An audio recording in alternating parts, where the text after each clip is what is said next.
Hi there, I'm going to show you today how to use the warping board to direct warp to your 15-inch Cricket Loom. So as you can see here, I've got my little loom set up on the table and I've got a bowl of yarn on the floor so that it can bobble around and not be everywhere in the room. And my warping board is right over here. So the warping board has three sides that have pegs and one side that does not. The side that does not have pegs, I put the farthest away from the loom. And as you can see here, I have numbered my pegs. That allows me to repeat warps with the exact same length and distance easily. So because I do a lot of classes, I want everybody in the class to have the same length of warp. So I've numbered them, and I actually put just a little chart right on my loom here because I'm doing the same one so frequently. We always want to start wrapping the yarn with the number 1, and then you're basically going to get your distance for your warp by going back and forth around the pegs. So you can get a pretty long warp put on with this little warping board here. So let's get started. I'm just going to set the camera there. Make sure you can see. So I've done everything the way I normally would for a warp. So I have the apron bar comes back around the rear wooden bar, tied off my warping yarn. And I'm going to pull my loop through with my little hook, just the way I normally would. And now regularly with a warping peg, I would just pull this to the distance that I want and place it on the peg. So this is where the warping board comes in. We can stay in one spot. I'm going to come around that center peg with both strands. And then I'm going to come down and figure out how long. Now I'm just doing this for a runner, so it's fairly short. So I'm going to come down, and I think I'm just going to take it along 4 to 7 and then out to the corner one here. And when you get to the final peg, open up your loop and place it around it.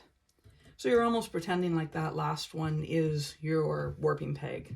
And these ones are just placeholders to measure. So I'm going to keep going. I'm going to wrap around the apron bar. Pull my next loop. I'm going to follow the exact same path that I just did with that first one. So I'm holding the 2 strands together, come around that first one, and then down around the other ones. And if you were doing a longer one, you would be taking them back and forth. And then I always open it up and place it, the loop over the final one. So through both strands, around each of the pegs there, and place it onto the final one. If it's a little loose like that, you just give it a little tug so that they're all about the same. We don't want a lot of tension on them. Pull it through, wrap around, place it on the next slot. So if you've never warped before, I recommend you going and watching my regular warping video first and then watch this one. I'm not giving as much detail for the actual warp. Pull it through the slot, come around and place it onto the peg. The nice thing about the warping board is that you can actually sit down to warp. So if you have back problems or mobility issues and you're not a fan of running back and forth in the room, you can just sit down and reach over and do it all from the sitting position. And I find that particularly nice when I have a class of 6 people coming in and I have to warp 6 looms right in a row.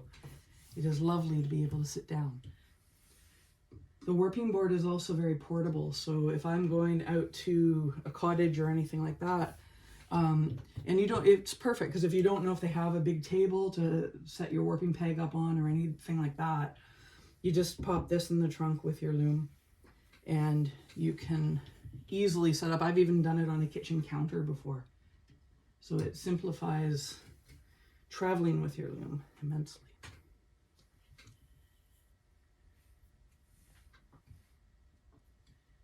And we just keep warping the way you normally would.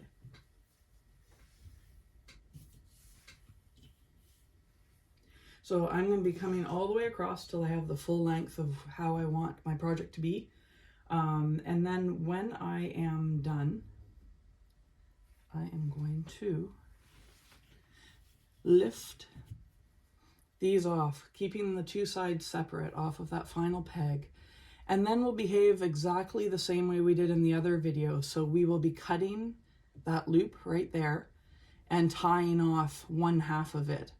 And that way it keeps the top and the bottom separate for when you roll it up and then when you're threading your loom. So it's exactly the same idea, it's just a little bit more convenient than having the warping peg. I hope that helps. If you want to order a warping board from me, let me know. You can contact me through Facebook or thevioletunicorn.com, and I can set you up with a warping board and ship it to you. I hope that helps. Happy weaving, everybody.